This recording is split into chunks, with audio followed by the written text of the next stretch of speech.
아버지 하나님께서 주일 예배 가운데 주시는 하나님 말씀을 함께 봉독하도록 하겠습니다. 고린도전서 15장 12절에서 34절까지 말씀입니다.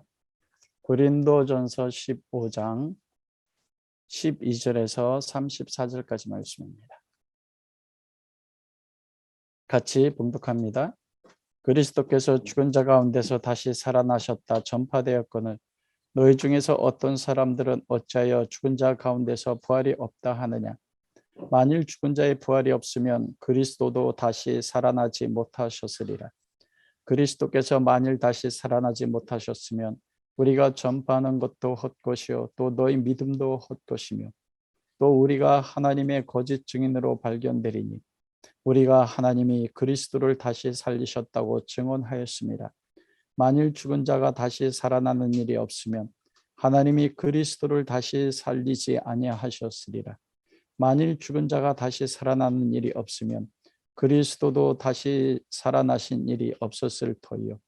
그리스도께서 다시 살아나신 일이 없으면 너희의 믿음도 헛되고 너희가 여전히 죄 가운데 있을 것이요.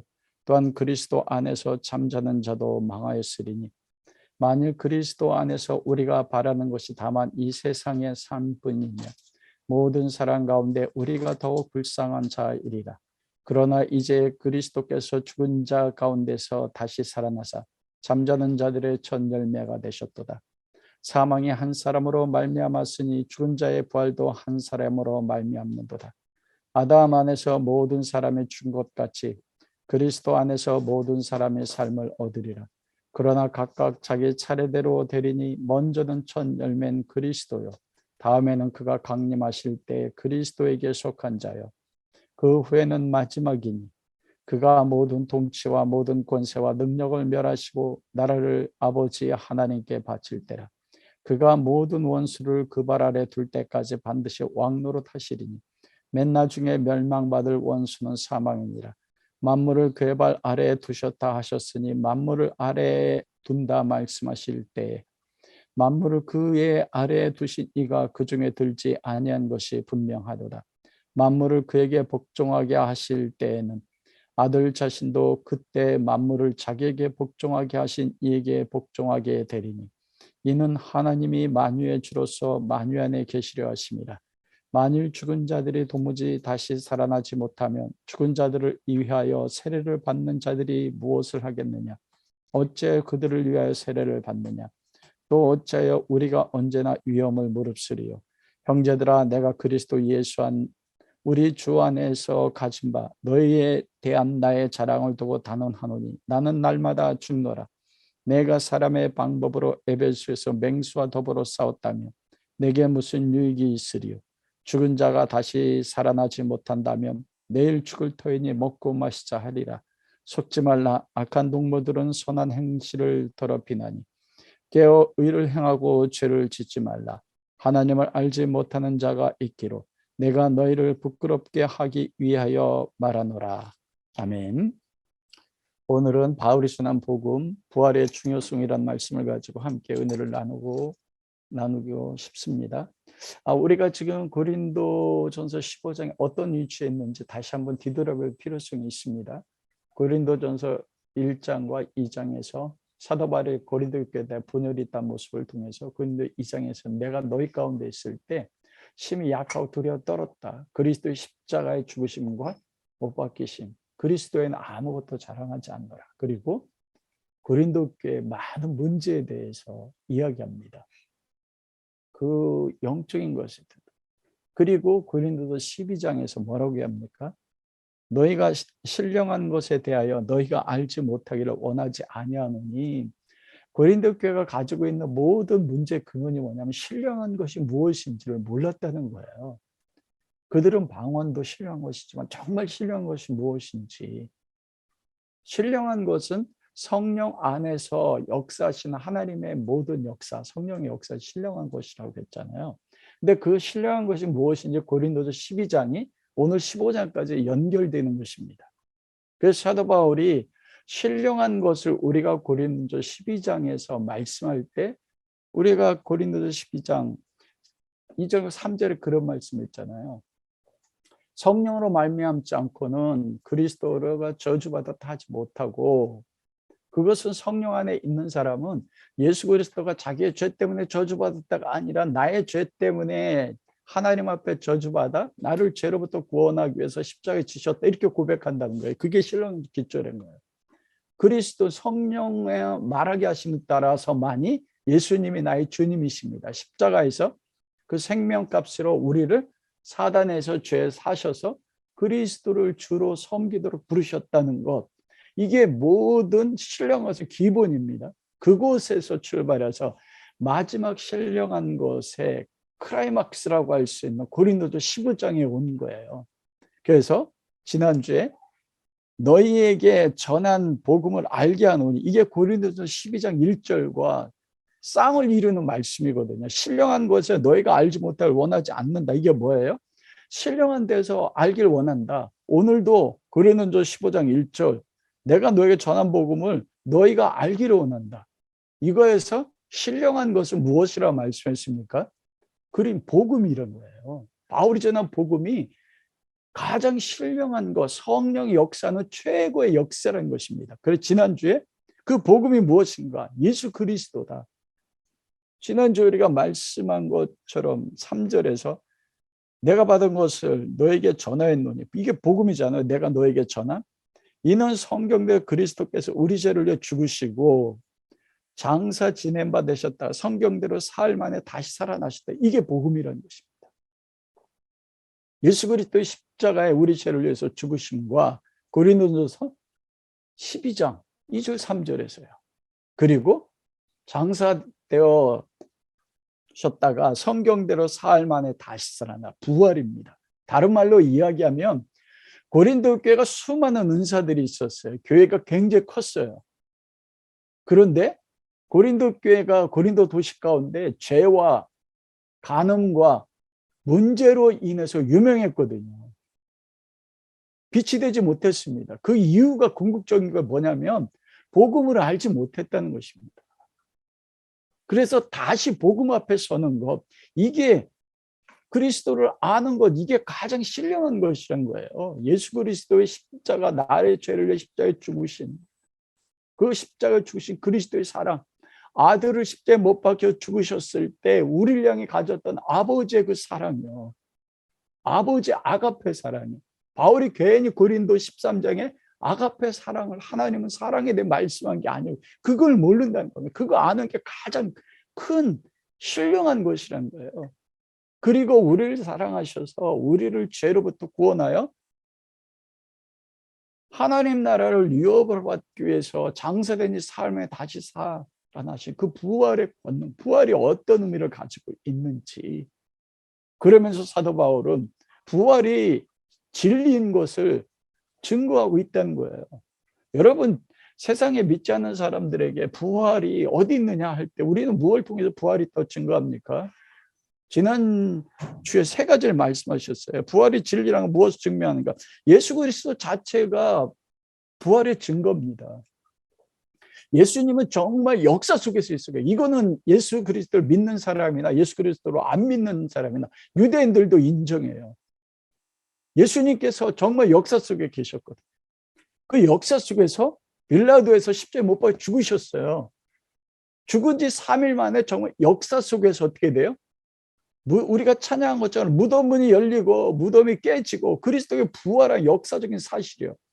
예수 그리스도 존재 자체가 역사 속에 살아계신 그 자체가 무엇입니까? 예수 그리스도의 죽으심과 예수 그리스도의 부활을 증거하는 증거이라는 거예요. 그래서 여러분, 왜 믿음이 하나님 앞에 의롭다 하는 것입니까? 못 믿거든요. 그런데 우리는 그걸 믿는다는 것입니다. 예수님이 역사 속에서 하나님의 아들로 동정역에 오셨고 우리의 죄를 담당한 십자가에 못 박혀 죽으셨고 무덤을 열고 부활하셨다는 성경의 기록, 그걸 믿는 거예요. 그 예수 그리스도예요. 두 번째로 부활이 진리란 증거는 무엇입니까? 성경대로 우리 죄를 위해 십자가 못 박혀 죽으시고 예수님이 2000년 전에 그때 오셔서 아버지 하나님 그때 딱 결정하시고 죽은 게 아니에요. 창세전에 그리스도의 십자가 죽으시가 부활하심을 통해서 무엇합니까? 모든 인류 선택받은 모든 하나님의 백성들을 구원하기로 예정하셨거든요. 아담이 범죄했을 때 뱀에게 여자의 후손은 내 머리를 상하게 할 것이요 내 후손은 여자의 후손의 발꿈치를 상하게 할 것이다. 원시 복음을 그때 말씀하셨어요. 창세기 3장이에요. 그리고 아담과 하와가 자기 의로 나뭇잎으로 부끄러움을 가렸을 때 하나님 어떻게 합니까? 짐승의 가죽옷, 짐승을 죽여서 그 피 흘림을 통하여 가죽옷을 입혀서 인간의 죄의 부끄러움을 가르치고 만나주신 이때 그때부터 그리스도의 십자가의 죽으심과 부활하심이 성경에 그때부터 기록됐어요. 여러분 요한복음 5장 39절에 예수는 그렇게 말씀해요. 너희가 성경에서 영생을 얻을 자 이 성경을 상고하거니와 이 성경은 뭐라고요? 나에 대해서 증거하는 것이라. 그러나 너희가 나에게 오기를 원하지 아니했다. 유대인은 성경을 알았는데요. 여러분 성경 말씀으로 우리는 이 천하가 하나님의 말씀으로 창조된 걸 믿는 것입니다. 말씀 자체가 증거예요. 그리스도의 십자가의 죽으심과 그리스도의 부활. 그래서 성도가 가지는 믿음이 하나님이 귀하게 보시는 것입니다. 세 번째는 무엇입니까? 부활하신 그리스도를 직접 보고 만난 사람들이 하나님의 사람들의 증거입니다. 증언이요. 12사도에 나타나셨고 500명에게 나타나셔 500본 앞에 승천하셨고 야고보에서 나타나셨으며 마지막에는 만삭되지 못한 가장 작은 자 중에 작은 자 된 나에게 나타나셨다. 알잖아요. 다메섹에서 그리스도를 핍박하러 갈 때 빛 가운데 예수님이 오셨어요. 어떤 예수님입니까? 부활하신 예수님이에요. 부활하셔 살아계신 예수님이 사울이 볼 수 있도록 내가 그때 보았다고 하거든요. 내가 주님을 보았고 주님으로부터 그때 사명을 받았다. 그러므로 나는 사도라. 사도 바울이 가는 곳마다 가장 큰 논쟁이 그거였어요. 당신이 사도입니까? 예수님 보았습니까? 보았다. 그러면서 바울이 그렇게 고백하는 거예요. 내가 15장 10절에 내가 나 된 것은 사도가 된 것 하나님의 은혜라. 어떤 은혜입니까? 부활하신 예수 그리스도를 본 은혜거든요. 나의 나 된 것은 그리스도의 은혜라. 그러므로 지금 이 시대에 부활의 증인과 증거는 누굴 통해 나타납니까? 바로 저와 여러분들이에요. 여러분들 예수님 만났지 않습니까? 우리가 말씀을 통해서 인격적으로 예수님 만났을 때 부활하신 예수님 만난 거거든요. 십자가에 죽으셨다 부활하신 그리스도를 만난 것입니다. 여러분 그러므로 오늘은 왜 그럼 사도 바울이 고린도 교회 가운데 그렇게 부활에 대해서 복음에 대해서 다시 말합니까? 내가 다시 복음을 너희가 알기를 원하는데 그래서 오늘 본문은 이 부활의 왜 중요한가? 부활의 중요성입니다. 부활이 없으면 어때요, 여러분? 왜냐하면 영원히 하나님의 나라를 가면 되잖아요. 여러분 누가복음 23장 34절에서부터 보면 39절까지 보면 예수님이 십자가에 못 박혀 죽으실 때 왼편과 오른편에 강도가 있었습니다. 왼편의 강도는 두 명의 강도가 처음에 예수님을 비난했어요. 그런데 예수님이 십자가에서 말씀하시자 오른편에 있는 강도가 뭐라고 해요? 예수님 당신의 나라 임하실 때 나를 생각해 주세요. 예수님이 십자가에 죽으셔서 아버지 저들을 용서해 주옵소서. 자기를 알지 못합니다. 주님이 하시는 말씀 속에 십자가의 죽음 속에서 이 십자가에 자기들과 같이 못 박혀있는 예수가 하나님의 아들인 걸 믿은 거예요. 당신의 나라, 당신이 통치한 나라 있음을 믿습니다. 그때 예수님이 뭐라고 합니까? 진실로 진실로 내게 이르노니 오늘 내가 나와 함께 낙원에 있으리라. 이 사람이 죽어서 흙으로 가는데 낙원에는 뭐가 갑니까? 영혼이 가잖아요. 영혼만 가면 되는데 왜 육체까지 다시 신령한 육체로 부활해서 부활을 해야 됩니까? 그 이유를 여러분 아세요? 부활의 중요성은 세 가지로 오늘 34절까지 12절에서 30절까지 이야기하는데 첫 번째로는 교회의 구원의 확실성에 있어서의 부활의 중요성입니다. 이 부활이 없으면 교회와 성도의 구원이 꽝이에요. 예수님의 십자가의 죽으심만으로는 구원이 완성되지 않습니다. 부활이 구원을 확증하는 것입니다. 이게 첫 번째. 두 번째로는 하나님의 구원 계획, 창세전에 천하 만물과 사람을 창조한 구원의 경륜 뜻의 성취에 있어서 부활이 중요합니다. 하나님은 태초에 천지를 창조하시고 에덴 동산을 만들었을 때 에덴 동산이 하나님의 창조의 마지막 목적지가 아닙니다. 하나님의 마지막 창조의 완성과 목적지는 요한계시록 21장에 22장이 새하늘과 새 땅이거든요. 그런데 그 부활이 있어야만이 그게 이루어지는 거예요. 미래예요. 그래서 두 번째 중요해요. 그것이 20절에서 28절입니다. 세 번째로는 지금 고린도 교회, 현재 교회에 성도들의 모든 신앙생활과 활동에 있어서의 구원의 중요성입니다.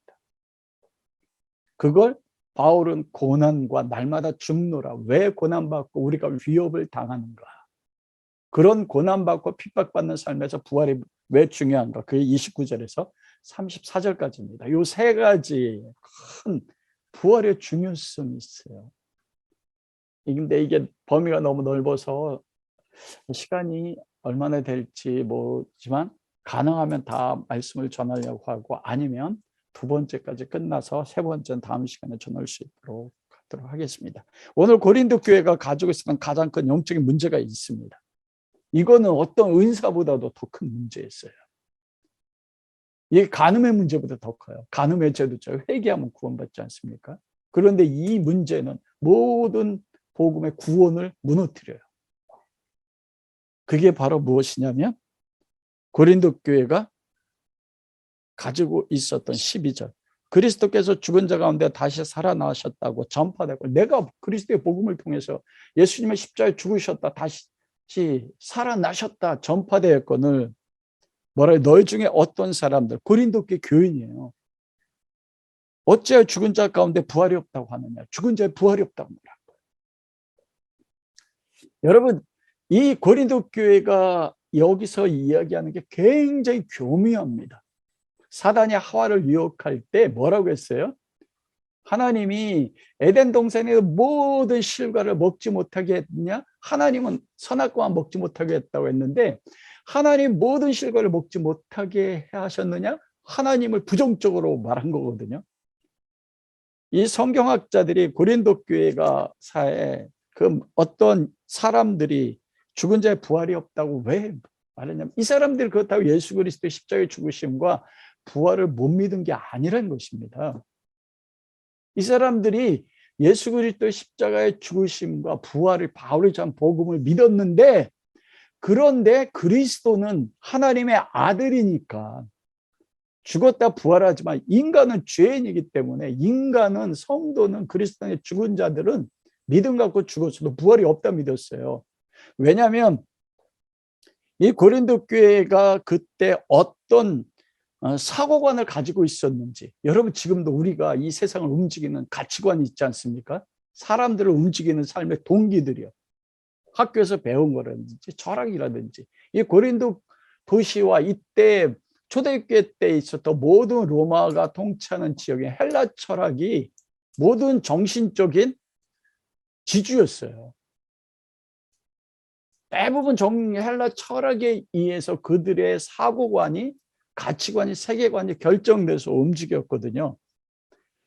그 헬라 철학이 가지고 있었던 고린도 교회 도시 가운데 가지고 있었던 가장 기본되는 게 뭐냐면 이원론입니다. 이원론은 뭐냐면 영혼은 깨끗하고 영혼은 죽지 않고 영혼은 불멸하며 그러나 육체는 더럽다. 영혼에 속해서 하는 것도 그래서 영혼에서 하는 일들 철학과 사색하는 일들은 깨끗하고 그러나 육체가 하는 일들은 육체 자체는 더럽다. 그런데 그들이 가지고 있었던 게 뭐냐면 그러나 육체의 죄와 더러움이 영혼은 불멸하기 때문에 영혼을 오염시키지 않는다고 여겼어요. 여러분 내가 몸으로 짓는 그 죄가 내 영혼을 더럽히지 않는다고 믿었거든요. 왜냐하면 영혼과 육체는 분리되어 있고 육체는 더럽지만 원래 영혼은 이데아라는 세계, 죽으면 가는 영원한 세계 속에서 이 땅 안에 보내심 받아서 육체는 껍데기와 같아 그 안에 거하는 것이지, 그 육체가 모든 행하는 것이 영혼을 더럽히지 않으니까 죽으면 영혼은 불멸이고, 그리고 인격의 연속성을 가지고 있어서 내가 삶에 겪었던 모든 경험들을 영혼이 같이 가지고 죽으면 어디 간다고요? 이데아 가요. 내가 육체적으로 행했던 모든 것들이 내 영혼을 더럽히지 않아. 여러분 얼마나 좋습니까? 그래서 여기서 나온 게 두 가지, 쾌락주의예요. 왜 고린도 교회가 계모하고 사는 간음이 있었습니까? 내 육체가 짓는 죄가 내 영혼을 범죄하지 않는다고 여겼거든요. 그러니까 내가 육체에서 짓는 모든 죄가 관계가 없어요. 내 영혼은 깨끗하잖아요. 여러분 구원파도 똑같아요. 내 영혼은 구원받았으니까 내가 무슨 죄를 지어도 구원이 끊어져 안 끊어져요? 안 끊어진다고 여기잖아요. 이게 굉장히 교묘한 겁니다. 그래서 쾌락주의가 나왔어요. 모든 에피쿠로스 하는 쾌락주의예요. 그리고 또 한 가지는 금욕주의입니다. 육체는 죄된 육체이기 때문에 그 육체를 복종시키고 절제하고 금욕해서 육체를 다스려야 된다.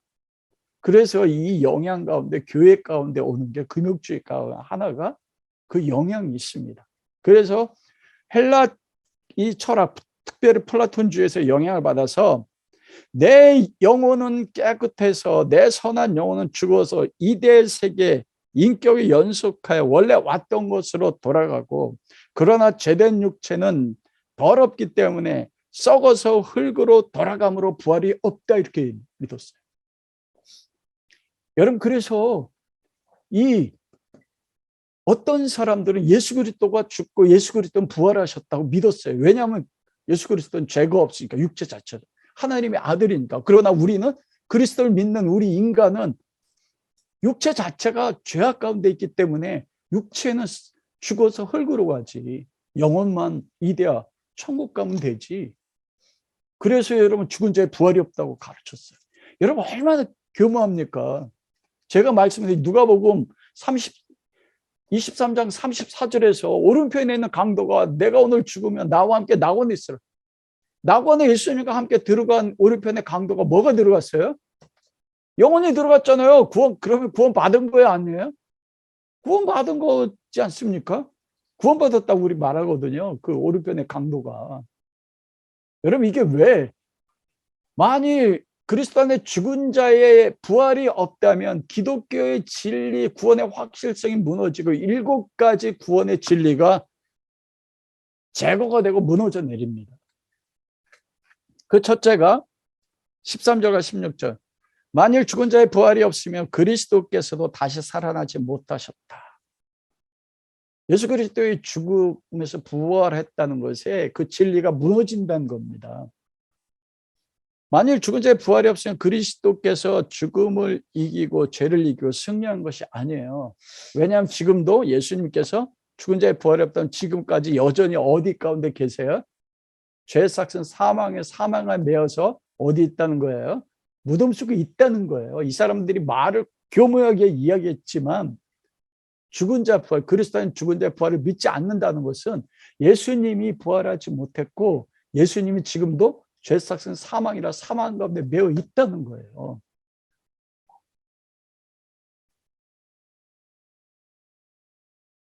여러분 그리스도교의 이신칭의 진리는 내가 그리스도 안에 있는 유니온 크라이스트의 진리입니다. 내가 그리스도 안에 있고 그리스도가 내 안에 있고 그리스도와 내가 하나 돼서 그리스도의 십자가의 죽음이 믿음을 통해서 내가 그리스도에 속할 때 그리스도가 죄에 대해서 죽는 죽음이 나의 죽음이에요. 내가 죄에 대해서 죽고 그리스도가 사망을 깨뜨리고 살아나셔서 하나님 앞에 의로 인정되는 부활이 내가 그때 그리스도와 믿을 때 그리스도 안에 있어서 나도 죄 삭은 사망에서 살아나서 하나님 앞에 부활한 영적 부활한 존재로서 의로 인정받는 거거든요. 유니온 크라이스트가 깨져버리는 것입니다. 두 번째로는 14절에 우리가 전파한 것도 헛것이며 바울이 전한 거 예수 그리스도의 복음이요. 그리스도가 우리 죄를 위해 십자가에 죽으셨고 성경대로 장세된 지 사흘 만에 다시 살아나셔서 누구든지 그리스도를 믿는 자는 구원을 받으리라. 바울이 전한 모든 복음이 헛것이에요. 부활이 없다면 여러분 구약시대 때 다윗이라든지 아브라함이라든지 믿음의 조상들도 다 무엇입니까? 헛것입니다, 여러분. 아담의 죽음도요. 부활이 없다면요. 복음 안에 살아온 성도들이나 교회 모든 삶이 헛것, 이 헛것이라는 캐노스인데 비어있다는 거예요. 실체가 없다는 거예요. 여러분 우리가 교회 유익해 방언이 덕을 세운다는 게 덕이 뭐예요? 건축하는 거잖아요. 하나님이 갈 성전으로. 하나님이 내 안에 거하셔서 우리가 하나님 갈 성전으로. 성령이 내 안에 계시고 성령 안에 주님이 내 안에 계시고 내가 주님 안에 있어서 우리가 성전으로 건축되는데 이게 헛것이라는 거예요. 우리가 전한 모든 기독교의 복음, 그리스도의 부활이 없으면 기독교의 모든 선포가 헛것이고 남아있는 게 없습니다. 교회와 성도의 구원은 하나님 나라는 어디서 완성됩니까? 예수 그리스도의 죽으심과 부활을 위해서 세워져요. 에베소서에 제가 전했잖아요. 성경에서 20절 22절 사도들과 선자들 터 위에 너희가 세워졌고 그리스도가 친히 모퉁이 돌이 되셨으니 그리스도가 모퉁이 돌이요. 기초석이요. 근데 그리스도가 모퉁이 돌이 된 게 무엇입니까? 거기서 사도들과 선자 세워져 그에 우리가 세워져서 장차 예루살렘의 새 예루살렘처럼 건축되는 거거든요. 황금 벽돌들이 성도로 연결되는 거잖아요. 그리스도가 모퉁이 돌이 된 이유는 딱 두 가지예요. 복음이요. 그리스도가 하나님의 뜻에 따라서 우리의 죄를 위해서 십자가에 죽으시고 우리를 의롭다고 해서 죽은 가운데 사망 깨뜨려 살아나시는 부활, 이거 위에 교회가 세워지는 것인데 전파하는 모든 것들이 헛것입니다. 여러분들이 지금 헛것을 믿고 있는 거예요. 여러분이 아무것도 아니라는 거예요. 우리조차도요. 복음이 그 부활이 없다면요. 세 번째가 무엇입니까? 세 번째가 너희 믿음도 헛것이며 우리가 믿는 모든 믿음도 헛것이고 실체가 없대. 그림자라는 거예요. 여러분 고린도교회 초대교회 모든 교회들은 무엇 위에 세워졌습니까? 믿음 위에 세워졌거든요. 예수님께서 가이사랴 빌립보에 갔을 때 세상 사람들이 나를 누구로 아느냐? 너희는 나를 누구로 아느냐? 그때 뭐라고 했어요? 주는 그리스도시요 살아계신 하나님의 아들입니다. 여러분 그러면 예수님이 주가 되시고 그리스도가 되게 되고 살아계신 하나님의 아들이 무엇을 통해서 인정되고 확증됩니까? 존재 자체가 그렇지만 그런데 여러분 그게 복음은 성경에 나와요. 하나님의 아들로 주님으로 그리스도로 인정됐던 것은 로마서 1장 4절 성결의 영으로는 성령님으로는 죽은 자 가운데서 부활하사 능력으로 하나님의 아들로 인정되셨어요. 보십시오. 부활로서 사망을 깨뜨리시고 다시 살아난 부활의 능력으로 예수님이 뭐로 인정되셨어요? 하나님의 아들이요. 그리스도로 인정된 거예요. 만일 그리스도의 부활이 없다면 주는 그리스도시요 살아계신 하나님의 아들입니다. 이 믿음이 뭐예요? 헛것이에요. 교회가 세워지는 반석이 없어지는 겁니다. 그러면 홍수가 나면 어떻게 돼요? 모래 위에 세운 집이라 다 무너져 버리는 거예요. 하나님께 헛것이라는 것입니다. 반석이 무엇입니까? 주는 그리스도시요 살아계신 하나님의 아들입니다. 그 예수님이 주님이 되시고 그리스도가 되시고 살아계신 하나님의 아들이 된 것 성령 안에서 부활하심으로 그 권능으로 하나님의 아들로 인정되셨다. 성경이 말씀하잖아요. 부활하지 않으셨다면 하나님의 아들이 아니에요. 부활하지 않았다면 예수는 그리스도가 아니에요. 부활하지 않았다면 예수님은 주님이 아니세요. 그냥 인간이에요. 한 죄인인 인간이요. 우리의 모든 믿음이 헛걸한 것입니다. 그래서 부활이 구원의 확신을 위해 중요한 거예요. 네 번째가 무엇입니까? 우리가 하나님의 거짓 증언으로 발견되는 15절 뭐라고 합니까? 우리는 죽은 자 가운데 그리스도가 복음을 전할 때 예수님이 십자가에서 우리 죄를 죽으셨고 우리 복음 전할 때 어떻게 합니까? 하나님이 성령님이 하나님이시잖아요. 성령의 하나님이 아들 예수 그리스도를 무덤에서 살리셨다고 증거했거든요. 우리가 하나님을 거짓말쟁이로 만드는 거예요. 하나님 앞에 거짓증. 여러분, 현대 재판에서도 큰 죄가 있습니다. 그게 뭡니까? 위증죄입니다. 내가 증인이 됐어요. 내가 보지 못하고 듣지 못한 걸 보았다고 들었다고 전하면 진리를 왜곡하는 거거든요. 하나님은 진리고 하나님은 선이세요. 하나님을 왜곡하는 거예요. 이건 하나님을 무너뜨리고 하나님을 대적하는 거예요. 만일 부활이 없다면, 그리스도의 부활이 없다면, 죽은 자의 부활이 없다면 우리가 하나님의 거짓 증인으로 발견되는 것입니다. 우리가 증거이 무엇입니까? 그리스도 안에서 믿음으로 말미암아 그리스도의 부활로 의롭다함을 얻는다고 이신칭이잖아요. 로마서 1장 17절. 복음에는 하나님의 가히 나타나서 하나님의 의입니다. 하나님이 주신 의예요.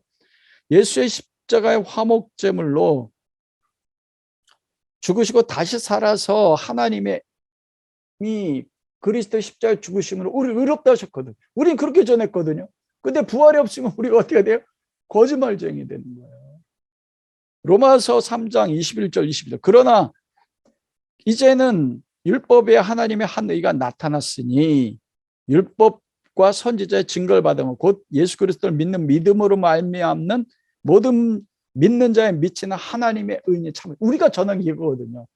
누구든지 예수 그리스도를 믿으면 율법으로는 의로움을 얻을 육체가 없으니까 예수 그리스도를 믿는 믿음으로 그리스도와 유니언 크라이스트, 그리스도와 하나가 돼서 그리스도의 죽음이 나의 죽음이 되고 그리스도의 살아남이 나의 사람이 돼서 하나님 너 의로워 인정하는 거예요. 우리는 그걸 정해냈거든요. 하나님에 대하여. 그럼 우리가 거짓증이 여러분 지금 우리가 복음을 믿는 게 전하는 게 하나님을 거짓말쟁이로 만든다는 겁니다. 부활이 없다면요. 부활이 왜 중요합니까? 다섯 번째, 너희가 여전히 죄 가운데 있을 것이요. 부활이 없으면 여러분은 지금 영원히 죄인이에요. 여러분 지금 하나님 앞에 의인으로 인정받고 있습니까? 지금도 계속 죄인이에요. 죄인 된 의인이라고 하잖아요. 죄를 짓지만 그러나 우린 죄인 아니에요. 예전에 율법에 의해서 내가 죄를 지으면 형사법에 의해서 너 죄인이야. 맞지만 우리는 이제는 가족법에 해당되는 사랑의 법. 그리스도 안에 하나님과 내가 아버지 아들이 됐어요. 홍 권사님, 성원이가 엄마 마음 아프게 할 때 있어요 없어요? 죄질 때 있어요 없어요? 죄 졌어요 성원이가? 너 이놈 새끼, 내가 너 어떻게 나왔는데 너 죄를 져? 너 내 아들 아니야. 버려요? 아니에요. 왜냐하면 아들이니까. 우리가 하나님에게 가족법에 해당되고 사랑의 법에 있어서 아들이 내가 엄마 죄송해요. 잘못했어요. 그럼 어떻게 해요? 그거 안 해도 모자지가 안 끊어지잖아요. 그런데 잘못했다고 하면 무슨 죄를 져도 내 목숨도 줄 수 있는 게. 그런데 부활이 없으면은요, 이 관계 성립이 안 되고 우리가 아주 죄 가운데 있는 거예요. 왜냐하면 이것이 예수 그리스도는 의인, 죄가 없으신 의인으로 죽으셨는데 부활이 없다는 것은 죄삭에 매여서 사망 가운데 있다는 거잖아요. 그럼 예수님이 죄인이라는 소리입니다. 하나님의 아들이 아니라는 거예요. 여러분 예수 그리스도가 부활이 왜 죽냐면 그리스도가 십자가에 죽으셔서 나의 죄를 위해서 죄값, 너 유죄, 길티, 그래 하나님 앞에 저주받아서 분리가 됐어요. 나의 하나님, 나는 어째 나를 버리셔서 얼마나 고통스러웠습니까? 그 죄상 사망이 죽었어요. 그런데 부활이 없으면 지금도 죄액사신 사망에 매여 있어요. 우리도 사망에 매여 있는 겁니다. 하나님 앞에 갈 수가 없어요. 예를 들어서 제가 오 목사가 큰 죄를 지어서 형사법 죄를 지어서 10년형을 판사한테 선고받았습니다. 유죄잖아요. 감옥에 10년 동안 감옥에 갇혔어요. 죄상 사망이니까. 근데 10년이 지나서 감옥에서 제가 나왔어요. 그럼 더 이상 저는 뭡니까? 죄가 아니거든요. 죄인이 아니에요. 죄삭은 치렀기 때문에요. 감옥에 매여 있을 땐 죄인입니다. 부활하는 그 순간 뭐가 돼요? 구원이 완성되는 거예요. 부활하는 순간 사망이 깨트림으로 죄삭신 사망, 죄값을 부활할 때 뭐예요? 다 치른 거예요. 예수님 십자가에 못 박혀 죽기만 하면 구원이 완성이 안 된단 말입니다.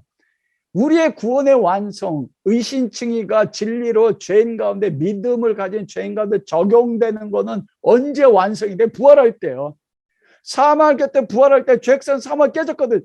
와, 죄값이 다 해결된 거예요. 그때 그래서 찬양하는 겁니다, 여러분.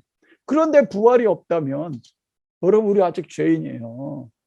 그래서 부활이 구원을 확증하는 것입니다. 과거에도 구원은 세형이잖아요. 현재도 우리를 구원케 하고 그리스도를 닮게 하고 미래 때 구원을 완성하는 것입니다. 부활이 그걸 완성하는 것입니다.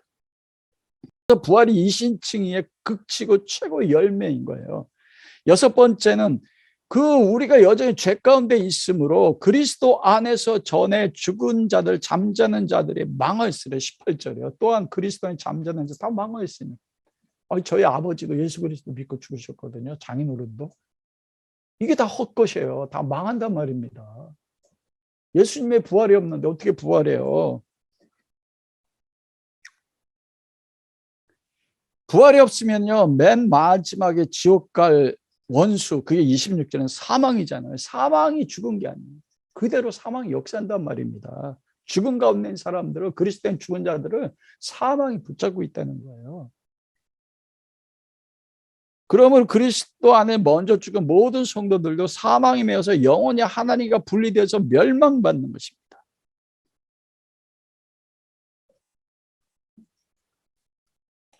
그리고 마지막 일곱 번째가 무엇입니까? 그리스도 안에서 우리가 가장 이 세상의 삶뿐이라면 우리 삶이 모든 사람들 가운데 우리가 더욱 불쌍한 자다. 여러분, 세상에 그리스도인 가장 불쌍한 자예요. 부활이 없어요. 우리의 소망이 19절에 보세요. 만약 그리스도 안에서 우리가 바라는 것이 다만 이 세상의 삶뿐이면 우리는 부활을 바라고 그리스도 안에서 들어 하나님을 바라기 때문에 모든 핍박 가운데서 하나님 말씀대로 살아가요.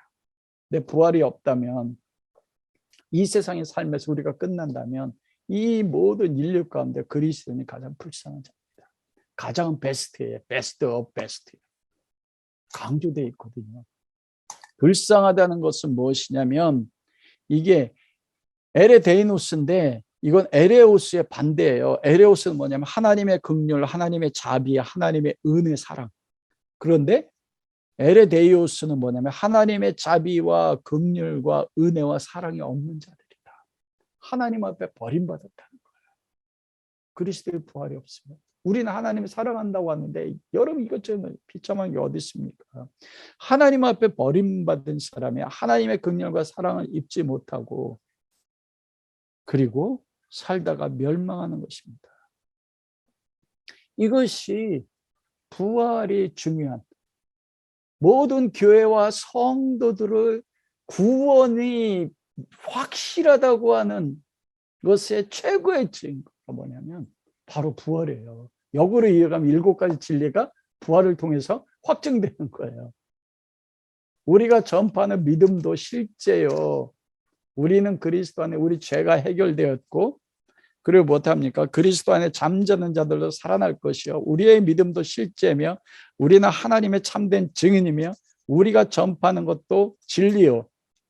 그리고 그리스도께 다시 살아나셨다는 이것이 우리의 구원을 부활로 확증하는 거예요. 여러분 우리가 왜 기쁨이 없습니까? 세상의 모든 걸 다 잃어버릴 때 내가 사랑하는 사람이 육체 질병으로 고통받을 때 부활의 진리가 있으면 이게 마지막이 아니에요. 내 육체는 죽어져도 예수님 그렇게 말씀하셨잖아요. 내 눈이 범죄하고 한쪽 눈을 빼앗아도 지옥 가지 않는 것이 낫다는 거예요. 내 손이 범죄하면 천국 가는 거예요. 이게 가장 큰 은혜인 거예요. 부활로 그게 확증된다는 것입니다. 두 번째 부활의 중요성은 하나님의 미래 구원 계획을 확증을 위해서 중요합니다. 하나님의 구원 계획의 성취에 있어서 구원이 중요해요. 이것은 바로 미래적인 구원의 완성인데 20절에 28절입니다. 그리스도 안에서 마지막 종말 때 완성되는 하나님 나라의 계획과 경륜이 이루어지는 것은 무엇을 통해서 이루어지냐고 완성되냐면 부활이라는 것입니다. 여러분 그래서 23절에 보면 그렇게 말하잖아요. 그러나 이제 그리스도께서 죽은 자 가운데 다시 살아나서 잠자는 자들의 첫 열매. 23절에 보면 그러나 각각 자기 차례되리니 먼저 첫 열매인 그리스도의 다음에 그가 강림하실 때 예수님 강림하실 때 하나님 나라의 구원 계획이 완성되는 게 뭘 통해서냐면 복음이에요. 복음, 그리스도의 죽으심과 그리스도의 부활하심입니다. 여러분 여기서 앞에 7가지에 보면 모든 절망이지 않습니까? 그런데 20절의 말씀이 뭐라고 돼? 그러나 이제 그리스도께 죽은 자 가운데 다시 살아나서 잠자는 첫날, 이걸 통해서 앞에 7가지 부활이 없어서 사라진 기독교의 모든 진리가 무너진 것에 대한 절망을 한순간에 없애는 것이 20절 말씀이에요. 여러분 기독교 성경에 수많은 진리의 말씀이 있습니다. 그런데 여러분 15장 20절이 그 많은 진리의 말씀 중에 최고로 중요하고 핵심적이며 결코 잃어버리지는 안 되는 핵심 중에 핵심이 20절 말씀이에요. 그러나 이제는 여러분 이 말씀에 비슷한 말씀이 있어요. 복음은 2가지의 예수 그리스도의 복음 2가지 큰 기둥으로 되어 있습니다. 한 가지는 예수님의 십자가의 죽으심, 한 가지는 예수님의 죽음에서의 살아나신 부활입니다. 여러분 로마서 3장 21절이요. 로마서 3장 21절에 보면 3장 20절까지 그렇게 말하거든요. 그러므로 율법의 행위로 그 앞에 의롭다 심 얻을 육체가 없나니 율법으로는 죄를 깨뜨리리라. 10절에 의인 없나니 하나도 없다. 모든 사람이 죄를 범하였으면 하나님의 영광을 이루지 못해요. 율법으로 하나님 앞에 의롭다 얻을 육체가 없어요. 구원받을 육체가 없어요. 절망이잖아요. 여러분 바울이 로마서 1장 18절부터 뭐라고 이야기해요? 하나님의 진노가 불의를 쫓는 모든 자들에 나타나서 3장 20절까지 유대인이나 헬라인이나 모든 자는 율법에 따라서 의인이 없기 때문에 다 절망이다. 율법으로 의롭다함을 얻을 육체가 없기 때문에 다 뭐예요? 죄성 사망의 사망이다. 이게 절망인 거예요. 우리가 19절까지 고린도전 15장 19절까지 7가지 진리가 무너지니까 구원의 사망이 됐대. 소망이 끊어졌잖아요. 21절에 뭐래요? 그러나 이제는 우리 성경에는 이제는 그러나가 빠졌어요. 원어에 보면 그러나 이제는 but now 이렇게 돼 있어요. 영어 성경에. 그러나 이제는 율법에 하나님의 한 의가 나타나요. 율법으로 말미암지 않고는 하나님 앞에 의롭다 어겨김 받는 하나님의 한 의가 나와서 하나님의 의예요. 그게 뭐예요? 율법과 선지자들의 증거받아요. 성경의 증거를 받아요. 성경이 이미 기록했어요. 22절 그 예수 그리스도를 믿음으로 말미암아 그리스도를 믿는데 무엇을 믿어요? 예수 그리스도 십자가의 죽으심과 나를 위한 죄를 위한 죽으심과 부활을 믿음으로 말미암아 모든 믿는 자에게 미치는 하나님의 은혜, 하나님이 주신 은혜 차별. 할렐루야. 여기서 보면 이게 복음의 핵심이잖아요. 십자가의 죽으심으로 말미암아 믿음으로 하나님의 의를 따라 모든 사람 의롭다 하신 하나님의 의. 복음은 그래서 하나님의 액션이에요. 사랑의 행위입니다. 그런데 그걸 완성하는 게 15장 20절이에요.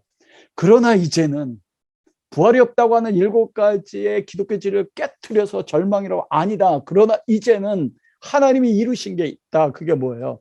그리스도의 죽은 자 가운데 다시 살아나셨다. 선포예요. 이게 진리란 것입니다. 이게 복음의 최고의 절정에서 쾅 터지는 거예요. 그리스도의 죽은 자 가운데 다시 살아나셨다. 원에 2가지로 나눠진다. 그래서 잠자는 자들의 첫 열매가 되셨다. 그리스도가 부활의 첫 열매가 되셔서 그리스도 안에 있는 자는 첫 열매가 되신 예수 그리스도 안에서 우리도 부활의 열매가 되는 거예요. 이게 모든 걸 깨트리는 것입니다. 그러면 어떻게 여러분 예수 그리스도께서 부활의 첫 열매가 되신 것이 어떻게 가능합니까? 예수님 부활의 잠자는 자들의 첫 열매가 되셨다는 게 무엇을 통해서요? 그게 오늘 21절과 22절 말씀입니다. 하나님은 진리 말씀으로 진리를 확증하세요. 21절 사망의 한 사람은 말만. 여러분 우리가 왜 죽으면 지옥 가요? 이 사망의 한 사람으로 말미암아 인생 가운데 들어왔어요. 누구예요? 한 사람? 첫째 아담.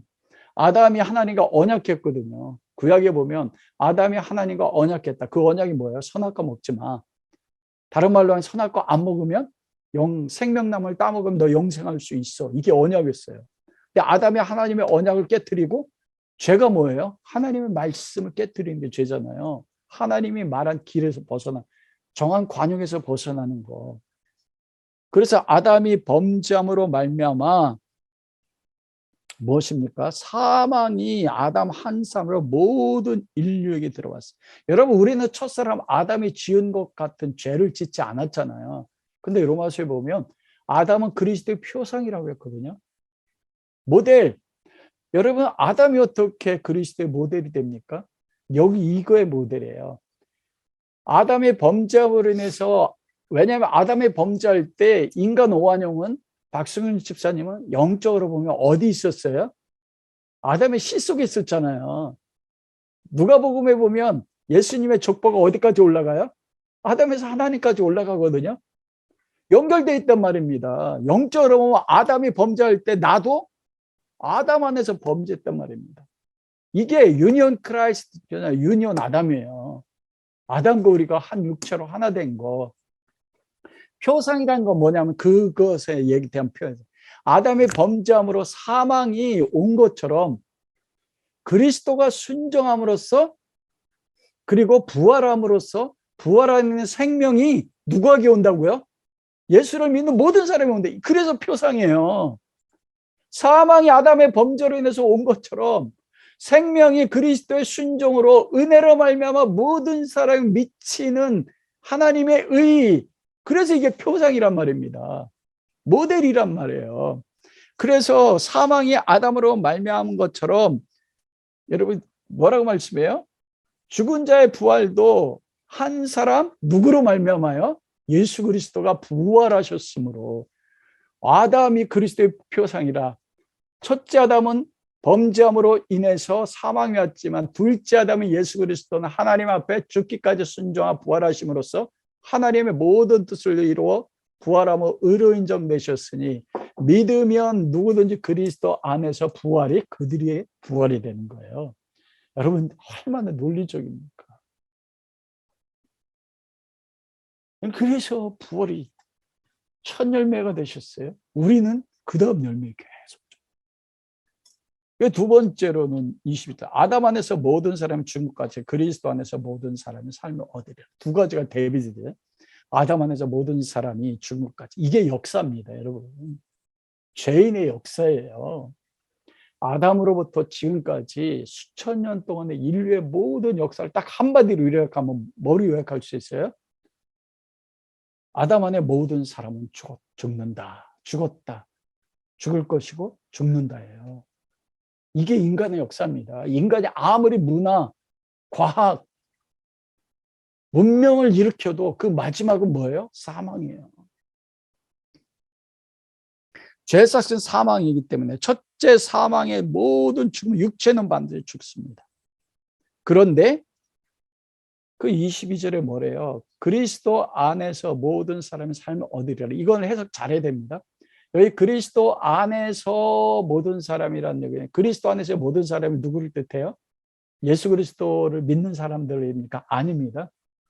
그리스도가 이 땅에 오셔서 부활하시고 나서 그리스도 안에서, 왜냐하면 예수님은 그때만 계신 게 아니거든요. 아브라함이 있을 때 나도 있었다. 아브라함이 나를 보고 기뻐했다고 하거든요.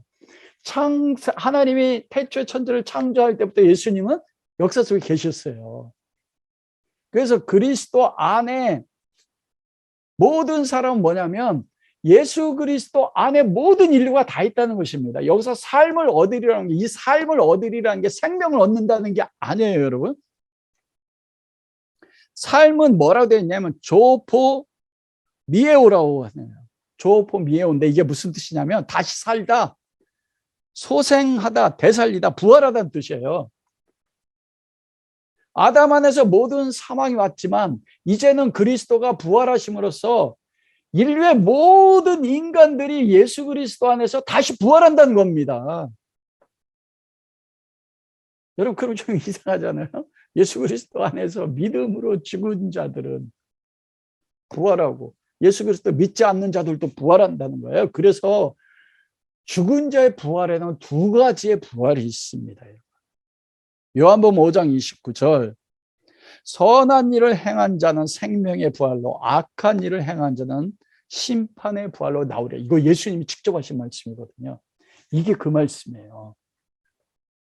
그리스도 안에서 모든 인류는 그리스도 오기 전에 아담으로부터 시작해서 예수님이 재림할 그때까지 수많은 생명들이 태어난 그들이 다 부활한다는 겁니다. 다시 살아난다는 것입니다. 다시 살아 두 개 심판의 두 개 부활로 살아요. 하나는 선한 일을 행한 자는 생명의 부활로, 악한 일을 행한 자는 심판의 부활. 여러분, 선한 일이 뭐예요? 여기서 잘못하면 선한 일을 행한 행위라고 여겨요. 선은 누구만 선합니까? 어떤 바리새인이 예수님 앞에 와서, 선하신 선생님, 왜 나를 선하다느냐? 선한 분은 하나님밖에 없다.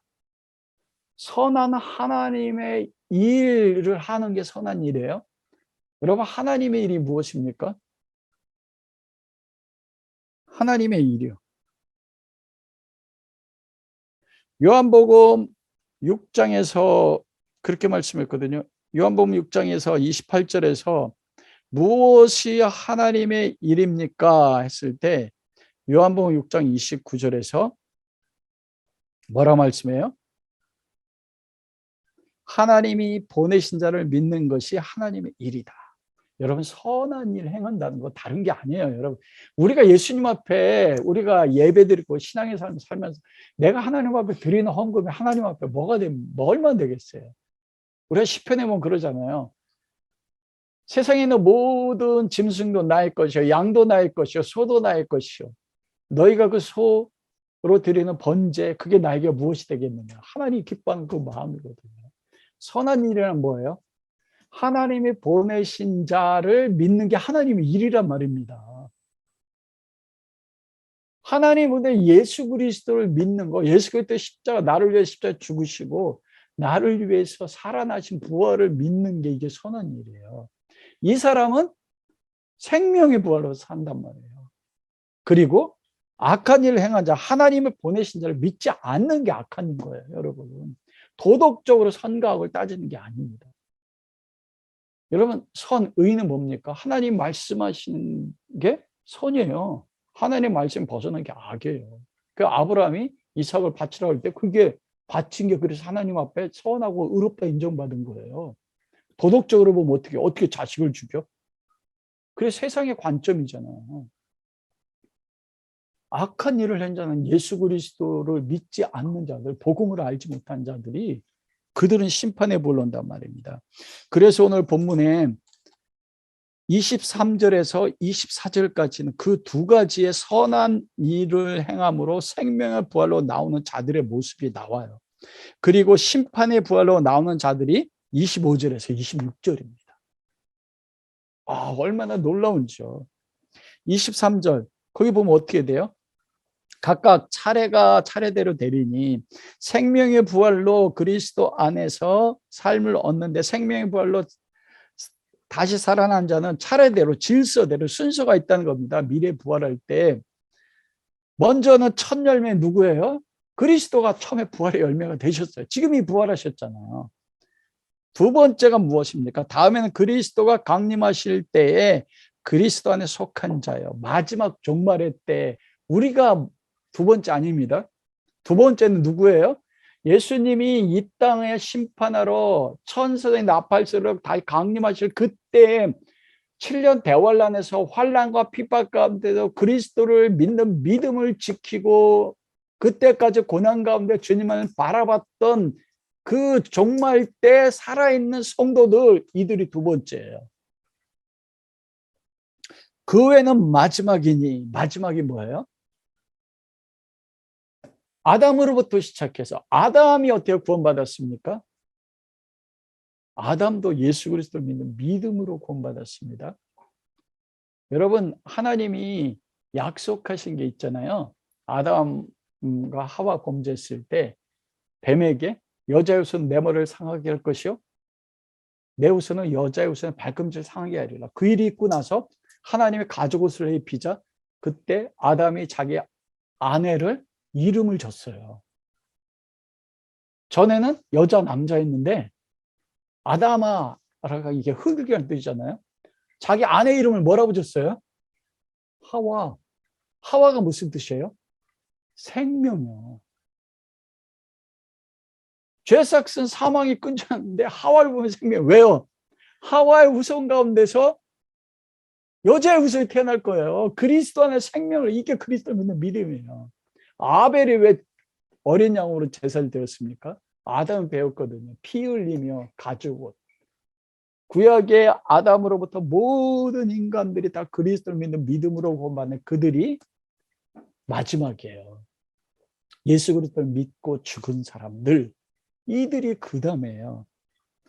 마지막이니 그러면서 그때 생명의 벌을 자는데 그가 예수 그리스도가 모든 통치와 권세와 능력을 여기 통치 권세 능력은 뭐냐면 에베소서 6장에 보면 영적 존재들이잖아요.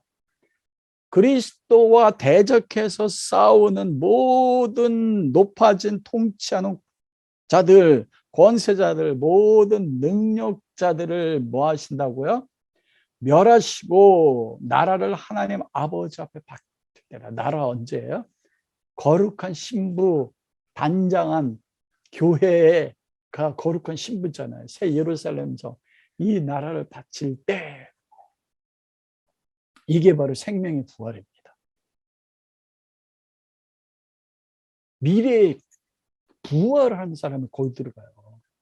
왜냐하면 여러분 혈과 육은 하나님 나라를 유업으로 받을 수 50절 형제들아 내가 이걸 말하노니 혈과 육은 하나님 나라를 이어받을 수 없고 또한 썩은 것은 썩지 아니하는 것을 유업받죠. 우리 썩을 육체는 혈과 육은 하나님 나라 새 예루살렘에 들어갈 수 없어요. 신령한 몸이에요. 그래서 부활해요. 그거 아니면 못 들어가요. 사망의 부활이 무엇입니까? 심판의 부활 25절에서 26절 25절에면 그가 모든 원수를 그 발에 들 때까지 반드시 왕노릇 하리니 모든 원수입니다. 사단과 예수를 대적하고 믿지 않는 자들, 거짓 그리스도, 그리고 적그리스도요. 요한계시록에 나오는 이들을 다 멸하시고 뭐라고 해요? 발아리 두시고 왕노릇 하시면서 그리고 26절에 맨 나중에 멸망받을 원수는 사망이다. 이게 어디서 나옵니까? 요한계시록 20장 12절에서 15절 보면 11절에서 12절 내가 보니 모든 죽은 자들이 다 살아서 보좌 앞에 앉았고 바다와 땅과 모든 것들은 죽은 자들을 다 토해내서 하나님 앞에 섰는데 백보자의 마지막에 심판받아서 14절 사망과 음부도 불못에 던져지리니 이것이 둘째 사망이라. 여러분 그때 어떻게 돼요? 사망, 음부. 여러분 하나님 나라 예루살렘 성과 그리고 지옥은 불못은 완성되지 않았어요. 불못은 아직. 그런 죽은 자들이 가는 게 무엇입니까? 예수님이 오른편에 낙원이잖아요. 그들이 나중에 신령한 부활해서 새로운 삶을 통해서 하나님 앞에 바쳐지는 거거든요. 이 죽은 자들도 그리스도를 믿지 않고 죽은 자들이 다시 토해진단 말입니다. 그때 그 죽은 자들과 사단과 사망과 음부도 이 사망과 음부가 불못에 던져지기 전에 사단과 적그리스도와 거짓 선지자가 먼저 불못에 던져져요. 안 믿는 자들과. 마지막에 멸망받을 원수는 사망. 이때 사망과 음부조차도 불못에 던져져. 이게 둘째 사망이에요. 그리스도 안에 있는 모든 자들도 죽어요. 그 첫째 사망이잖아요. 예수 믿는 자도 죽어요. 그러나 생명이 부활로 나온 자들은 둘째 사망에 들어가지 않고 하나님 나라에 들어가요. 그러나 심판의 부활로 나온 자들은 계시록 20장 15절 누구든지 생명책에 이름이 기록되지 못한 자는 불못에 던져지라. 영원한 불못에 들어가는 이게 두 번째 사망입니다. 여러분 부활의 몸으로 들어가요. 부활의 몸으로 영원히 불못에서 불탄다니까 죽지도 못하고요. 미래 하나님 나라가 무엇을 통해 완성됩니까? 부활을 통해 완성돼요. 부활이 없으면 하나님 나라 꽝이에요. 요한계시록 21장, 22장 우리 못 들어가요. 그 하나님 나라가 이루어지지 않는다니까요. 그러면 하나님이 하나님 되지 않는 것입니다.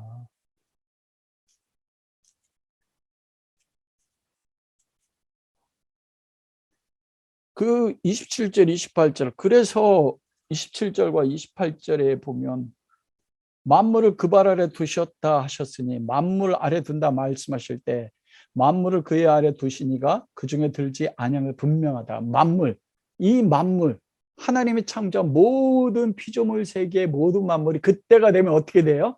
하나님 앞에 복종해요. 그러면 하나님 아버지는 만물에 포함되지 않는 거예요. 여러분, 여기서 28절, 만물이 하나님께 복종하실 때 아들이신 그리스도 자신도 그때 만물을 자기에게 복종케 하신 아버지 하나님 앞에 뭐라고요? 복종하게 되리니, 그때 이제는 하나님의 에덴 동산에서 내가 완성될 하나님 나라를 보여주셨거든요. 에덴 동산에 아담과 함께 거했잖아요.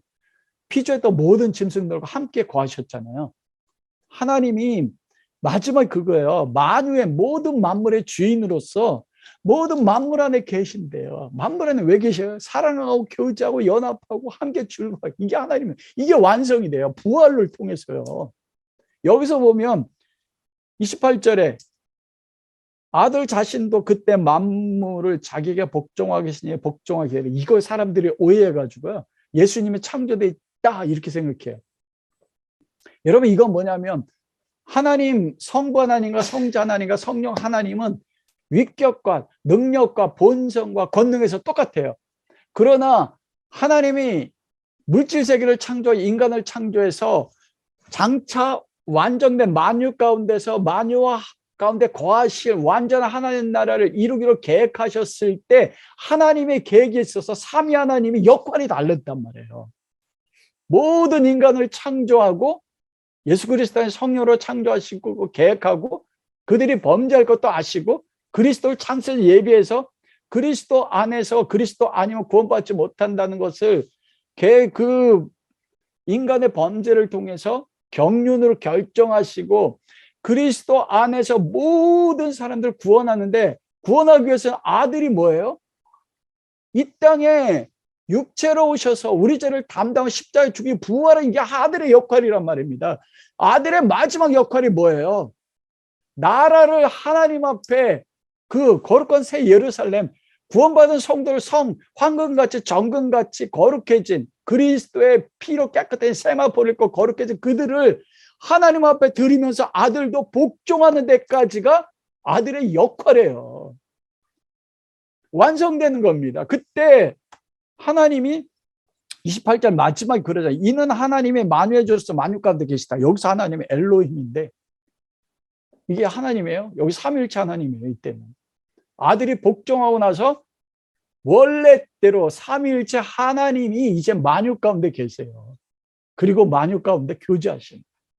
여러분, 이걸 뭐예요? 부활이 왜 중요해요? 부활이 없으니까 다 무너져요. 하나님의 완성될 수 없어요. 만유 가운데 우리가 하나님을 얼굴로 보는 것처럼 보는 게 우리 소망인데, 그게 이루어져 안 이루어져요? 안 이루어져요. 이게 부활이, 그래서 하나님의 모든 계획에 성취하는 데 있어서 부활이 가장 중요한 것입니다. 그 부활이 바로 그것의 통로예요. 세 번째로는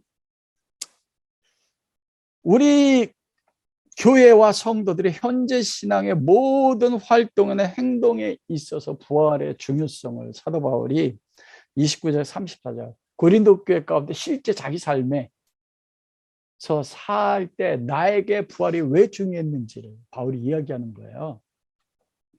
첫째로는 29절 보면은 만일 죽은 자들이 도무지 다시 살아나지 못하면 죽은 자들을 위하여 세례받는 자들이 무엇을 하겠느냐? 어찌하여 그들을 위하여 세례받느냐? 이게 굉장히 오해되는 본문이거든요.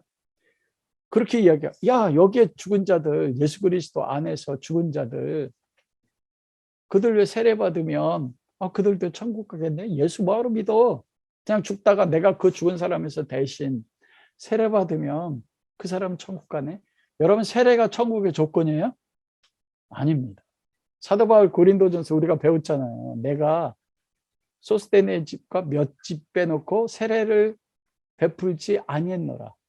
주님이 나를 보내시면 세례를 베풀려 함이라 복음을 전해서 영혼을 구원하게 하고 그리스도의 복음을 믿는 믿음으로만 구원받아. 세례로 구원받잖아요. 죽은 자를 위해서 세례. 지금은 그게 없잖아요. 여러분 이게 뭐냐면 고린도 교회 가운데 이게 관행이 있었어요. 관례적으로. 바울이 그 관행이 성경의 진리라고 인정하는 게 아니에요. 바울의 관점은 무엇입니까? 부활이 진리라는 거. 죽은 자가 부활한다는 것을 증명하려고 하는 거거든요. 그래서 이것은 뭐냐면 이 본문을 통해서 그때 죽은 자들, 여기서 죽은 자들은 어떤 죽은 자들이냐면 예수 그리스도를 믿고서 죽은 자들이에요. 왜냐하면 29절에 보면 어찌 그들을 위하여 세례를 받느냐. 세례를 받는 조건이 무엇입니까? 세례. 세례요원 앞에 나와 세례받을 때 세례받으면 죄가 용서받는다고 여겼거든요. 세례받을 때 믿음의 고백이 들어가요. 뭐예요? 예수 그리스도는 나의 죄를 십자가에 죽으셨고 부활하셨음을 믿습니다. 그러므로 나는 믿음으로 의롭다함을 얻었음을 믿습니다. 요게 전제가 될 때 세례를 받아요. 그러면 어떤 사람이 죽었는데 그 죽은 자를 위해서 다른 사람이 예를 들면은 내가 우리 어머니 위해서 어머니가 죽었어요. 내가 어머니를 위해 세례를 받아요. 그러면 세례의 조건이 뭐예요? 이 어머니가 죽을 때 어떤 상태로 죽었다는 거예요? 그리스도를 믿는 믿음으로 세례받지 못하고 죽은 자들이에요. 그냥 예수 안 믿고 죽은 자가 아니에요. 어찌할 그를 위해 세례를 받느냐. 내가 먼저 떠나간 부모님이 그리스도를 믿었는데 세례를 못 받았어요. 그러자 그 자식이 내가 어머니의 이름으로, 왜냐하면 어머니가 예수를 믿었으니까 세례 받아도 되지 않습니까? 그래서 초대교회 때 관행 그렇게 대해줬어요. 여러분 우리도 임종할 때 신방할 때 저도요. 그 목회할 때 예수 그리스도 안 믿는 분이에요. 근데 죽음을 눈앞에 두고 있어서 그 안수 집사님 부부가 권사님이 목사님 우리 어머니 마지막 죽는 순간 복음 좀 전해주세요. 30분 동안 복음 전했는데 또 이렇게 이분이 예수 영접하고 그때 어때요? 세를 주는 거예요. 그러자 그리고 전화가 딱 왔는데 30분에 하나님이 데려가신대요. 그와 비슷한 거예요. 그리스도를 믿는 믿음 가지고 죽은 자들. 그런데 여러분 이게 그 공의의 가운데서 이게 금지가 됐습니다. 그래서 지금 행하지 않아요. 실제죠. 바울이 그거예요. 그 사람이 만일 자기 어머니를 위해 세례받는 그 사람이 다시 사는 부활을 믿지 않는다면 어찌 세례를 받겠느냐. 그들이 죽은 자를 위해서 세례를 받는 것은 그들이 부활을 믿는 게 아니냐. 현재의 신앙생활의 한 관리를 통해서 부활이 있다는 것을 왜 부활이 없다고 너희는 전하느냐. 그것을 깨트리는 거예요. 논리죠. 그래서 부활이 중요합니다. 현재 삶에서. 두 번째는 뭐냐면 성도가 고난을 참는 이유가 무엇인가? 그게 30절에 32절에 보세요. 또 어찌하여 우리가 언제나 위험을 무릅쓰리요. 형제들아 내가 그리스도 예수 우리 주 안에서 가진 바 너에 대한 나의 자랑을 두고 단호히 난 날마다 좀 바울의 자랑이 있었어요. 위험이 있었고 고난이 있었는데 그때마다 나는 날마다 죽는데 왜 날마다 죽어요? 뭐가 전제돼요? 내가 날마다 죽으면 뭐예요? 날마다 살아요. 고난 가운데서 사도 바울이 40에 강한 태장을 5번 맞고 40에 강한 매를 하나 감한 매를 5번 맞고 태장에 3번 맞고 돌에 1번 맞아 죽다 살아나고 배 2번 파손했다가 죽음 같은 고통을 겪을 때도 그 모든 고난과 위험을 겪는 이유가 무엇이냐는 거예요. 왜 우리가 여러분 내 살아가는 사람을 보고 내 환경을 볼 때 모든 소망이 다 끊어졌는데 우리가 그 고난 가운데서 매일매일 예수님 십자가에 죽는 것처럼 매일매일 왜 죽습니까? 죽음 후에 부활이 있다. 부활이 있기 때문에 고난을 견디는 거예요. 부활의 영광이 아치며 다윗이 아둘람 동굴 속에서 모든 사람이 잠들어 있을 때 시편 57편에 하나님 내 마음이 확정돼 비파의 수금을 깰지로다. 내가 새벽을 깨울 지금은 절망의 어둠 가운데 있지만 하나님의 영광의 새벽에, 부활의 새벽에 올 걸 믿기 때문에 도망자 10년 동안 고통과 고난을 겪는 거예요. 그때 부활의 때를 바라보고요. 32절이 그거잖아요. 내가 사람의 방법으로 에베소에서 맹수와 더불어 싸웠다면 내게 무슨 유익이 있으리요?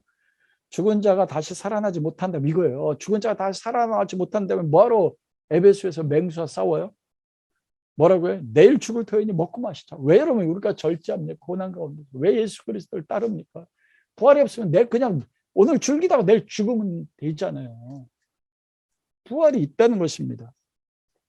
이 32절의 해석에 두 가지 해석이 있어요. 첫 번째로는 실제로 바울이 에베소에 있을 때, 이때가 언제예요? 고린도전을 에베소에 썼잖아요. 그때 원형 경기장에서 맹수와 싸웠다 이렇게 해석하는 성경학자들이 있고요. 두 번째 해석은 아니다. 이 두 번째 해석이 다수 해석입니다. 사도행전 19장에 보면 데메드리오라고 하는 은장색이 아데미의 여신을 숭배하고 아데미 여신의 그 신상을 은으로 만들어서 그걸 가지고 크게 사업했던 데메드리오가 자기 은장색들을 요란케 해가지고 소단을 일으키거든요. 폭동이 일어나요. 그래서 바울과 그리스도를 믿는 사람을 대적해서 온 에베소 도시가 소란이 일으켰다고 했거든요. 바울이 그래서 공에 들어간다고 하죠. 들어가지 마십시오. 들어가면 맞아 죽습니다. 이거를 에베소 사람들을 맹수같다. 왜냐하면 이 폭도들이 감정에서 하나가 되면 어떻게 해요? 모든 거 파괴버리거든요. 여러분 그 LA의 흑인 사태 때 그들이 아니 백인 경찰이 흑인 소년 죽인 거잖아요. 흑인 팬 거잖아요. 그런데 그들이 폭동돼서 어디 왔습니까? 코리안타운에서 다 부시고 다 뺏어갔어요. 맹수 같단 말입니다. 사람을 죽이는. 에베소의 데메드리와 그들이 바울을 대적하는데 그렇게 에베소는 자기를 죽이려고 맹수와 같은 걸 비유한 것이에요. 그래서 현대 성경 뭐라 되냐? 만일 내가 이 한 목숨을 부지하려고 맹수 같은 에베소 사람들과 싸운 것이라면 그것이 무슨 가치가 있습니까? 내가 에베소 사람들이 날 대적해 칠 때 그들을 위해서 선으로 맞서 싸운 것은 죽은 자의 부활이 다시 없다면 에베소 사람들과 복음을 위해서 고난받는 것이 무슨 유익이 됩니까? 차라리 내일 죽을 테니 먹고 마시자 할 것이 아닙니까? 내가 왜 에베소에서 그런 고난을 당하면서도 그렇게 맹수처럼 나를 잡아먹으려고 하는 사람들이 일어나서 나를 죽이려고 하는데도 내가 복음 때문에 고난을 받느냐? 부활이 있기 때문이라는 거예요. 부활이 있기 때문에 내가 고난을 참는 것입니다. 그래서 나는 이 부활을 믿기 때문에 맹수 같은 그들이 날 핍박하고 위협하고 삶의 모든 소망이 다 끊어진 것 같아요. 가족 안에서. 그럴 때 부활을 믿기 때문에 나는 매일 죽어요. 매일 죽으면 그 죽음 너머에 뭐가 있어요? 부활이요. 빌립보서 3장이요. 내가 뒤는 모든 걸 다 버리고 앞에 있는 부르심을 향하여 부활의 권능의 참여를 알려하여 표대를 향해 나아간대요. 매일 죽으면서. 죽어야만이 그리스도의 부활의 생명이 내 안에 살아서 그 부활의 생명이 나로 하여금 살게 하는 거거든요. 이 부활 신앙이 있을 때 지금 같은 위험이나 고난, 핍박을 견디고 내가 거기서 십자가로 죽고 부활하는 신앙으로 살아내는 것입니다. 여러분 한번 적용해 보십시오. 여러분 지금 어떤 절망이 있습니까? 나의 소망 오늘 하나님 나 죽여주십시오가 나의 소망입니까? 내 인생의 삶은 왜 그래? 그런 고마움은 안 있고 맹수같이 나를 잡아먹으려고 하는 삶의 환경이 나를 달려들고 있습니까? 여러분 내가 부활신앙이 있으면 그때 나는 매일 죽습니다. 왜냐하면 그 너머에 부활이 있기 때문에요. 하나님 나라의 완성이 있기 때문에. 세 번째로는 현재에서 마지막으로 33절부터 속지 마라. 악한 동무는 뭐냐면 교제하는 사람이에요. 교인들이에요. 악한 동무들이 선함을 반대하는 선한 일을 악한 동무들이 선한 행실을 더럽히는 선한 행시 무엇입니까? 선하시면 하나님이라고 했어요. 선한 행실, 복음을 믿는 것, 예수 그리스도 십자가의 죽으심과 부활을 믿는 선한 행실을 더럽힌다. 이거는 뭐냐면 더럽다, 부패케 하고 타락시키다. 복음의 길에서 벗어나게 했단 말입니다. 그러니 깨어나라는 것입니다. 깨어서 의를 행하고 죄를 짓지 마라. 의가 무엇입니까? 무엇으로 의롭다함을 얻습니까? 믿음으로 말미암아 의롭다함을 얻어요. 무슨 믿음이요? 의를 행한다는 것은 너희들의 믿음의 기초를 그리스도의 십자가의 죽으심과 그리스도의 부활에 너희들의 믿음의 기초를 세우고 그 부활을 통해서 일곱가지 구원의 확실한 진리와 장차 그리스도 재림할 때 완성될 하나님 나라의 생명으로 들어와 그리스도와 함께 영광의 하나님 앞에 경배할 그때 그 믿음을 지켜라. 그리고 죄를 짓지 마라. 죄는 하마르타노, 관역에서 벗어나는 거예요. 복음에서 벗어나지 말라는 것입니다. 그러면서 마지막에 하나님을 알지 못하는 자가 있기로. 여러분, 하나님을 아는 게 뭘까요? 여기서 하나님을 알지 못하는 자가 뭐예요? 복음에서 벗어난 자가 하나님을 알지 못하는 자예요. 하나님을 알고 싶습니까? 우리 하나님을 알기를 원하잖아요. 그리스도를 아는 게 하나님 아는 거예요. 예수 그리스도의 십자가의 죽으심, 그리스도의 부활하심 속에서 그 안에는 하나님의 사랑, 그리스도의 사랑, 그 안에 계획한 하나님의 경륜의 모든 것들을 알고 경험하는 거, 그게 하나님을 아는 거예요.